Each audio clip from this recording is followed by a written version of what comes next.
High বন্ধুরা, এবার আমরা চলে এসেছি গৌরডিঘি। এই গৌরডিঘিতে কারণ এখানে পর্যটন কেন্দ্র করা হয়েছে, তার জন্য আমরা ঘুরতে এসেছি। এটাও কিন্তু দক্ষিণ দিনাজপুর জেলার বংশিয়ারি ব্লকের গৌরডিঘি। এখানে পর্যটন কেন্দ্র করা হয়েছে। এই যে অনেক লোক আসতে পেরেছে, দেখেছেন এই যে রাস্তা, কি সুন্দর রাস্তা করেছে। পিছনে দেখতে পাচ্ছেন, এই যে সামনেও আছে, এই দেখুন রাস্তাটা দেখুন। গেস্ট হাউস থাকার জন্য ব্যবস্থা করা হয়েছে।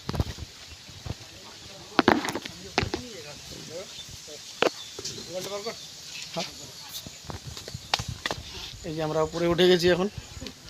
এই যে বিপুল ভাই আর মামা আছে আমার সঙ্গে। এই যে উপরের দিক লোকেশনটা, নিচের দিকটা দেখুন, কত সুন্দর জায়গা একটা। এই বিকালবেলা এসেছি তো বেশ আরাম লাগছে একটু থাকার জন্য। এই পিছনে দেখবো, পিছনে আরও বেশ থাকার এবং ওয়েটিং রুম আছে এখানে স্টাফদের জন্য, আমাদের জন্য না। আবার এবার আমরা নিচে চলছি, নিচে যাচ্ছি। রাস্তা এই যে কত সুন্দর, এই দেখুন এই ভিউটা দেখুন।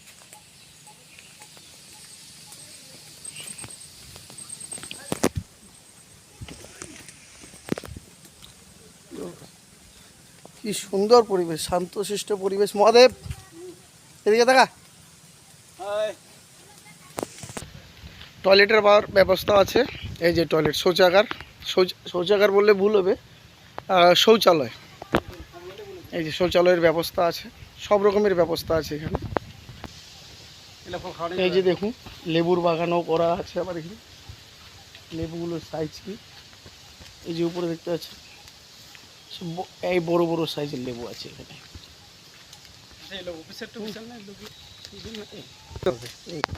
কোনো লোক নেই, শুধু আমরা আসছি, মামা, ভাগিনা, কাকা, আবার একটা আর ঘর।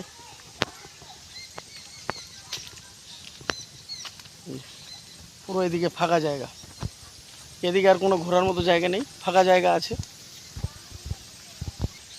এই যে সামনে দেখা যাচ্ছে, ওখানে বসে বসে গল্প করার জন্য রাখছে, ওখানে বসে গল্প করা যাবে নাকি মহাদেব?